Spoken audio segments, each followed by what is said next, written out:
Hi மக்களே, welcome to சாலன்ஸ் cooking and baking. இன்றைக்கி எனக்கு ரொம்ப பிடிச்ச ரவை கிச்சடி செய்ய போகிறோம். அதுக்கு ஒரு கப்பு ரவையை ஃபஸ்ட்டு வறுத்து எடுத்துக்கலாம். ட்ரை ரோஸ்ட் பண்ணி எடுத்துக்கலாம். இது ஏற்கனவே வறுத்தது தான், ஆனாலும் நம்ம உப்புமா கிச்சடியெல்லாம் செய்கிறதுக்கு முன்னாடி வறுத்தா தான் நல்லாயிருக்கும். அதே மாதிரி ஒரு 1/4 கப்பு சேமியா சேர்த்துக்கிறேன். அதையுமே வறுத்து எடுத்துக்கலாம். அப்புறம் ஒரு 2 டேபிள் ஸ்பூன் எண்ணெய் சேர்த்து சூடானதும் 1 ஸ்பூன் கடுகு, 1 ஸ்பூன் கடலைப்பருப்பு, உளுந்தெல்லாம் சேர்த்து தாளிச்சுக்கலாம்.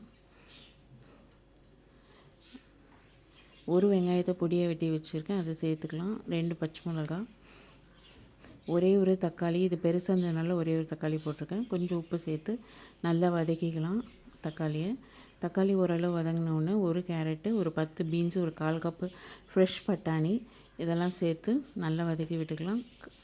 இதில் ஒரு மசாலாக்காக ஒரே ஒரு டீஸ்பூன் மிளகாத்தூள் சேர்த்துருக்கேன், ஒரு 1/4 டீஸ்பூன் மஞ்சத்தூள். இது ரெண்டுத்தையும் சேர்த்து நல்லா கிண்டி விட்டுட்டு, நான் ரவை உப்புமா கிச்சடி இதுக்கெல்லாம் 1:2 தண்ணி ஊற்றுவேன். ஸோ 1 கப் ரவை எடுத்துக்கிறதுனால 2 கப் தண்ணி சேர்த்துக்கலாம்.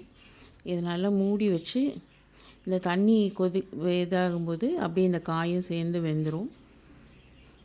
கேரட்லாம் ரொம்ப சீக்கிரம் வெந்துடும். இந்த பீன்ஸ் தான் கொஞ்சம் வேக டைம் எடுக்கும். காய் நல்லா வெந்த பிறகு இந்த ரவையை வறுத்து வச்ச ரவையை சேர்த்துக்கிட்டே கிண்டிக்கிட்டே வரணும். இப்படி கைவிடாமல் சிம்மில் வச்சு கிண்டினா தான் கட்டி விடாமல் இருக்கும்.